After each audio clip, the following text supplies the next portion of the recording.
Sup nerds, I'm Tom. I'm Wes. Neither of us have played World of Warcraft. But, as evidenced by these other boxes, we have played Smallworld. So that's good enough, right?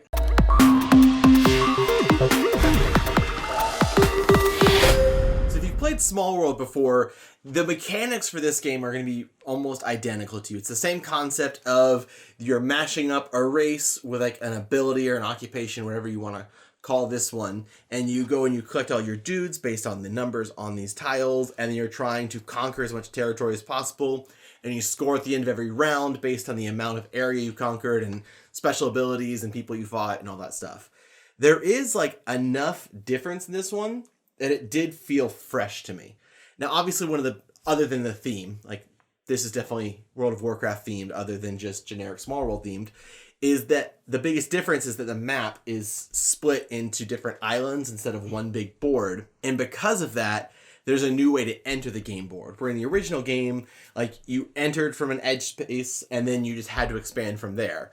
In this game, there's these like anchor ports all over all the islands, and you can enter any of those anchor spaces. Even if like you're already on the map, you can say, well, with these guys in hand, now we're going to come over and enter on this anchor space. And now we're going to come over and enter on that anchor space. So they are still edge spaces, right, yeah, ultimately. But you're right, you do bounce around a lot more. Now, we are ultimately going to talk about this game sort of as a whole. We'll probably talk a little bit about the differences to regular Smallworld. But also, on our channel, we have not yet done a review for Smallworld. So we're also going to kind of use this as an opportunity to just talk about Smallworld. Now, obviously, I guess, since you already saw that we have the other, we both have the other versions. I actually have everything for Smallworld, including all the expansions for the base game, and a really cool insert, unfortunately made by a company that doesn't exist anymore. So I love Smallworld. I think it's a phenomenal game. It's really great for new players. And the World of Warcraft theme, while that doesn't really do it for me or for Wes, I have nothing against it. It just doesn't excite me because I've never played the game. I've watched the game being played, but when it's like, oh, you've got blood elves versus ethereals versus trolls, I'm like, cool, I'm just going to assume that's every other generic fantasy race. Well, like, I have seen the South Park episode, so... In the outside world, I am a simple geologist. But in here, I am Falcorn, defender of the Alliance. I've braved the Fargo Deep Mine, defeated the Bloodfish at Jared's Landing.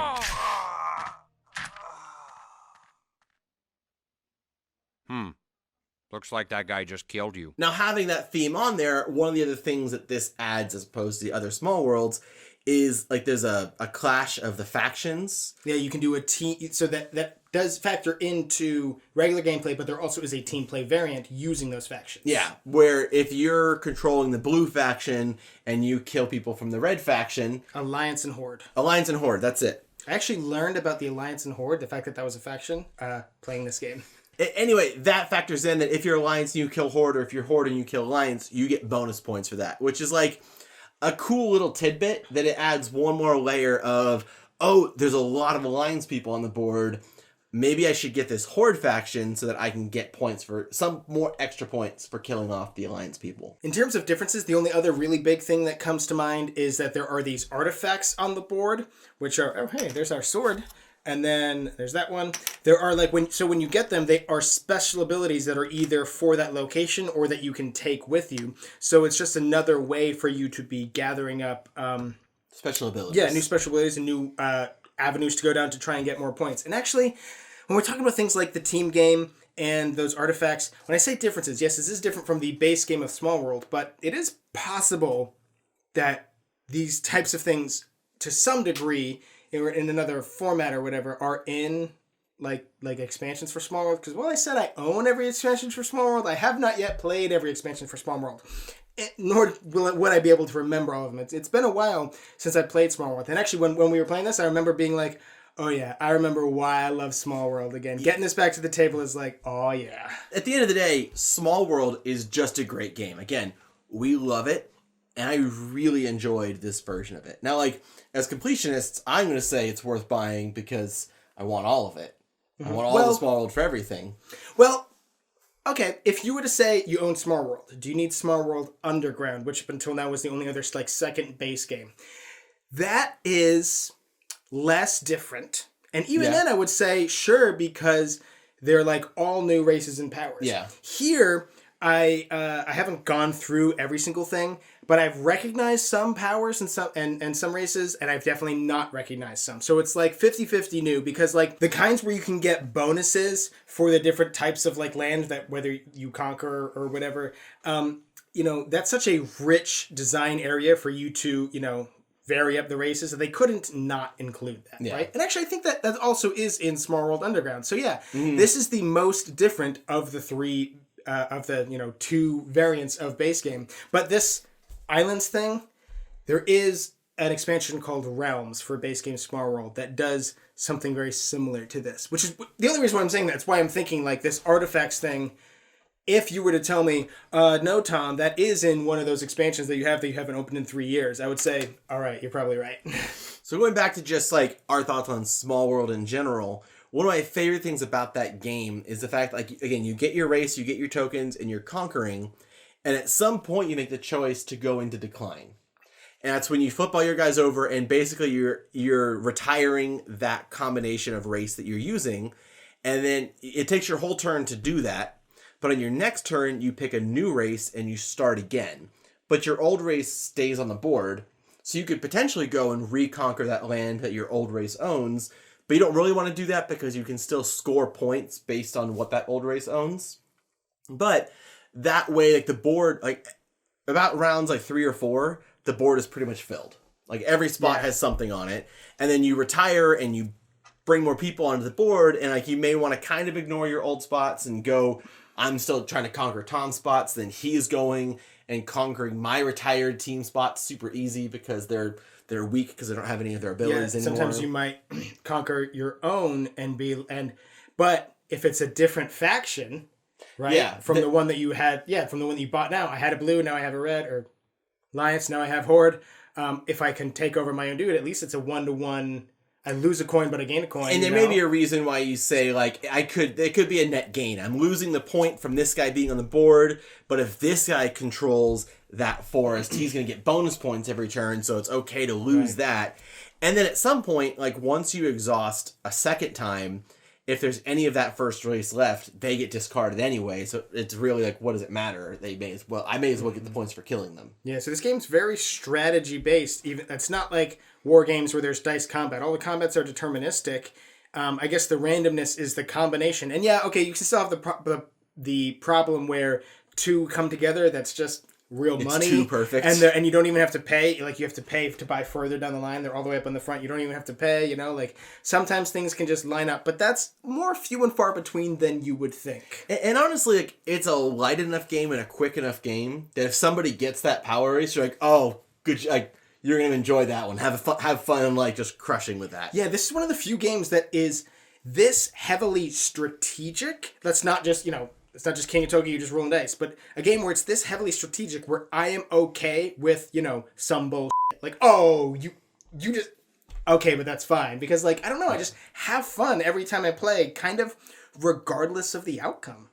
Yeah, it's just a fun game, and this is, like, one more fun variant. And actually, if you haven't bought it and you're a fan of World of Warcraft, I know we're all over the place with this. We both just drank a full monster, so, and it's, I don't know if you know right now, it's about 2:00 in the morning. But yeah, if you are a fan of World of Warcraft and you haven't played Smallworld, and you know that watching this video, you go, well, I don't know how to play Smallworld at all. I'm sorry, but still buy it. And also, if you're a fan of board games and you don't own Smallworld, I might recommend this be the one you buy. And, like, it's a little bit Cult of the New. The only reason why I would say buy the first one as opposed to this one is all the expansions that you can get with the first one. Yeah, and the fact that there's there's slightly less to think about because you just have one board. It's more static and it's easier. You don't have to go through, the rules, like teaching to new players the rules of jumping from this one to that one and the alliance thing. I guess it's slightly easier to explain to new players. So regardless of any of that, I do think that, like, base game to base game to base game, this version is my favorite. And again, it's a little bit Cult of the New. It's like, this is the freshest for me. But I really like the islands. I like the presentation that they offer of having, like, the different spots all over the board. I liked the little added of the factions versus factions. It's just It's a great game. I enjoyed it. You should buy it. Regardless of which one you get, Smallworld should be a staple in every gamer's game collection. And if any of what we were talking about in this video sounds interesting to you, which it absolutely should because this game is phenomenal, we're going to put a purchase link to this and the other base games and whatever else in the description box down below. Also, while you're down there, make sure you check out our link to this awesome game topper that we have. It comes with these awesome custom playmats that make playing games so much more enjoyable. You feel like a pro gamer playing on it. You could have the same table that Neverboard Gaming uses. What? So check that out. Oh, man. And while you're doing that, make sure you subscribe to our channel so you'll never be bored. So I think this is Old Dalaran, where the city flew in. It looks a lot like it, or at least it's a close replica. This is the Barrens, it looks like. It's more Savannah-style plains. We got a Westfall-looking area here, more like farming, like wheat fields. This looks like a Deadwind Pass, maybe where Karazhan should be located. This would be the Winterlands. Pretty easy to figure that one out. It's like one of the only winter areas. That could also be Dalaran. I guess each different island could have different things. This is Swamp of Sorrows, maybe? I thought you were a fan, Something man. close. Oh my goodness. Hey, I know better than you. Dude, boars are only worth 2 experience points apiece. Do you know how many we would have to kill to get up 30 levels? Yes. 65,340,285. Which should take us 7 weeks, 5 days, 13 hours, and 20 minutes, giving ourselves 3 hours a night to sleep. What do you say, guys? You can just hang outside in the sun all day tossing a ball around, or you can sit at your computer and do something that matters.